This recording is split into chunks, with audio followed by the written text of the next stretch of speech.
자, 이제 양수와 음수 쪽 볼게요. 양수와 음수. 자, 양수 음수 할 때 많이들 실수하는 게 이런 거야. 자, 마이너스가 뜻하는 게 뭐야, 민준아? 네? 마이너스라는 구호가 뜻하는 게 뭐야? 플러스랑 반대다. 그렇지, 그렇지. 중요한 개념은 반대라는 거야, 그냥. 플러스랑 마이너스 자체는 반대야. 너네 자석 알지? 자석. 자석에서 너네 뭐 플러스 극이면 덧셈 하나잖아. 건전지 봐봐. 플러스 극, 마이너스 극 있어. 덧셈 뺄셈이야? 아니, 그냥 하나가 플러스고 하나를 마이너스 하는 거야.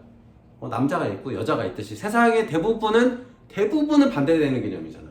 아닌 것도 있지만, 그지? 그래서 그 편견만 좀 없애면 돼요. 그래서 마이너스는 우리가 흔히 쓰는 표현을 더 많이 쓰는 걸 대부분 양수라고 써요. 그래서 그냥 부호를 생략하는 거예요. 플러스는 대부분. 그리고 가끔씩 있는 반대되는 개념에 마이너스를 붙여. 예를 들면은 너네 남군이란 말 들어봤니? 안 들어봤지.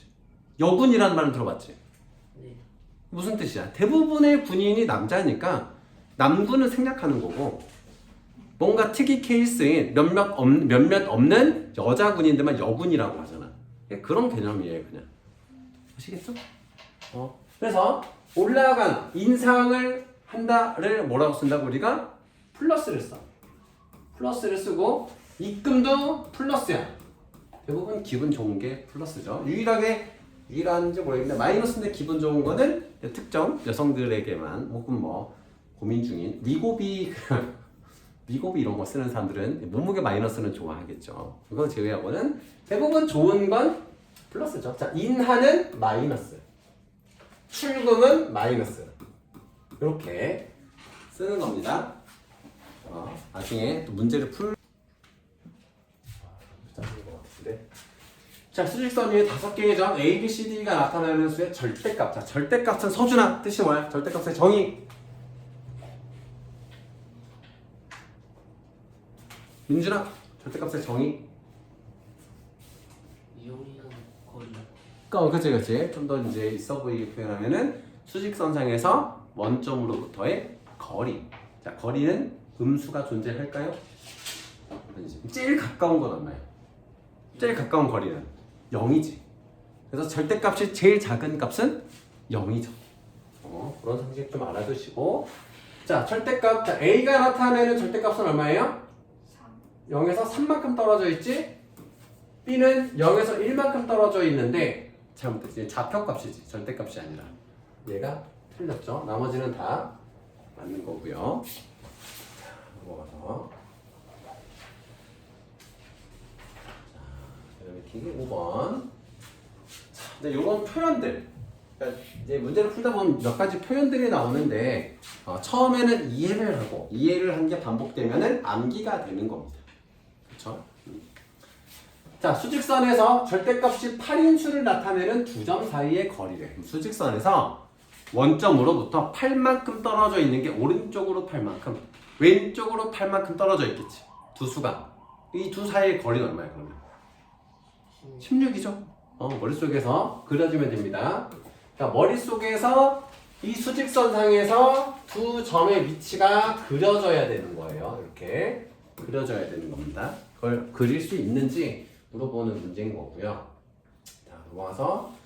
자, 다음 수를 수직선에 나타냈을 때 원점에서 가장 가까운 것은, 그럼 이것도 번역을 하는 거예요. 절대값이 가장 작은 수. 그렇게 번역을 할 수 있어요. 한번 써볼까요? 이게 번역이 막 돼야 돼. 너네들이 영어 그런 얘기 많이 듣잖아요. 영어 공부를 아무리 해도 말은 잘 못하는 사람이 있고, 실제로 미국 애들 보면 한국 자기들 모국어인데 스펠링 틀린 애들 많고. 그러니까 말을 잘하는 사람의 특징이 뭐냐면 결국은 레파토리를 외우고 있어야 돼. 영어를 잘할 때도 레파토리를 외워놓고 거기에서 내가 한두 가지 말을 섞어서 하는 거야. 예를 들어 박소연 씨, 너가 예를 들어서 편집사 알바를 해. 그 손님들이 다양한 형태, 처음에 어리버리 할 때는 손님이 물어보면 어떻게 대답해야 될지 몰라서 어리버리를 하다가 몇 번 하면은 손님 표정만 딱 봐도 이거구나. 쓰레기 봉투는 봉투는 돈을 내셔야 됩니다부터 해서 어떤 결제는 안 됩니다. 이런 멘트들이 외워진 상태에서 대응이 되는 거잖아. 듣고 무슨 말 해야지 생각 이게 아니라 대부분 우리가 말을 잘하는 사람들의 특징은 상대방이 말을 시작하는 즈음에 이미 이런 레파토리면은 이 말이다가 생각나서 준비돼 있다가 나오는 거잖아요. 이렇게. 그러니까 수학도 잘하는 거는 이런 표현들을 다 최대한 많이 외워야 돼. 이 표현들을. 그래야 다음 문제를 볼 수 있는 여유가 생깁니다. 어쨌든 원점에서 가장 가까운 거는 뭐 이렇게. 이걸 절대값이 가장 작은 수는 해도 원점에서 가장 가까운 수 물어보는구나. 이렇게 떠올리는 훈련이 필요합니다. 항상 얘기하지만 대한민국 수학은 창의력과는 전혀 상관이 없습니다. 이상한 거 막 초등학교 때는 막 창의력 수학, 뭐 소마 막 이런 거 하잖아. 난 왜 하는지 진짜 모르겠는 게 아무 소용 없어요. 왜냐면 우리는 목적이 뭐냐면 빨리 푸는 거야. 빠르고 정확하게 푸는 게 중요한데 창의력을 있게 막 이거 내가 생각이 나게 펼치면은 시간 안에 못 푼단 말이야. 어쨌든 자 다음 두 수의 대소관계가 옳은 것은 두 수의 크기를 생각할 때는 반드시 수직선을 떠올리셔야 됩니다. 처음에는 수직선. 서준아 뭘 떠올려야 된다고? 수직선에다가 두 수를 머릿속에서 표시를 하고 그 중에 오른쪽에 있는 수가 더 큰 거야. 그래야 안 헷갈립니다. 더 오른쪽에 있자. 마이너스 3과 0 중에 어떤 게 더 오른쪽에 있어 서준아? 0이지. 그럼 얘는 틀렸지. 자 민준아 마 3, 마 5 중에 누가 더 오른쪽에 있어? 마이너스 3. 그렇지. 얘도 틀렸지. 이소윤 씨? 둘 중에 어떤 게 더 오른쪽에 있어? 그래서 틀렸지. 박소윤 씨? 3하고 1. 이건 뭐 너무 쉽다. 그래도 틀렸죠. 너무 소리가 기분 나쁠까봐. 다 어려운 거 물어보고 나 이렇게 쉬운 거 물어보지. 그럴까봐. 답은 이거죠. 얘가 더 오른쪽에 있으니까. 선생님 말을 명심하세요. 수를 생각할 때 절대값하고 막 이런 거 하지 말고 제일 중요한 포인트는 수직선상에서 더 오른쪽에 있는 수를 찾는 훈련을 해야 돼. 그러니까 수직선을 떠올리는 훈련. 이 단원에서 너네들이 물론 1학기 때 시험은 안 보지만 여기서 파생되는 개념을 가지고 2학기 때 시험을 볼 건데 이 단원의 핵심은 뭐냐면 이 수들을 수직선 위에 표현할 수 있는가? 이게 단원 목표야. 그걸 할 줄 알면 다 푸는 거야. 아시겠죠? 자, x는 마이너스 2초가이고 3 이하이다. 자, 요거 이제 이런 게 이제 일본식 한자어들이라서 너네가 좀 어려워. 단어 뜻으로 이해하기는 좀 어렵고, 그러니까 외워야 되는 건 뭐냐면 이상, 이하, 이자가 붙어 있는 거는 포함하는 거고, 이자가 포함되지 않은 건 포함하지 않는 거야.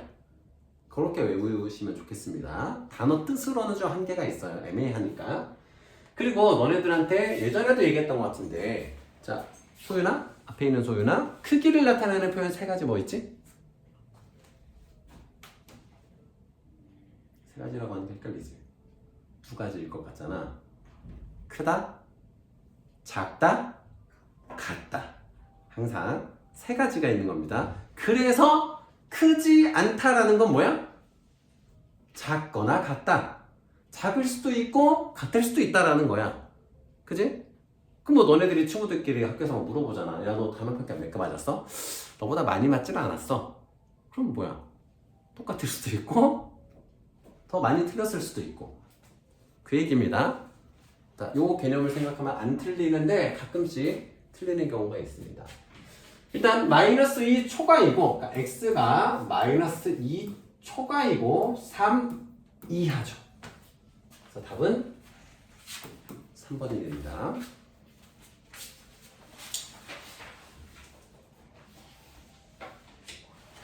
여기까지.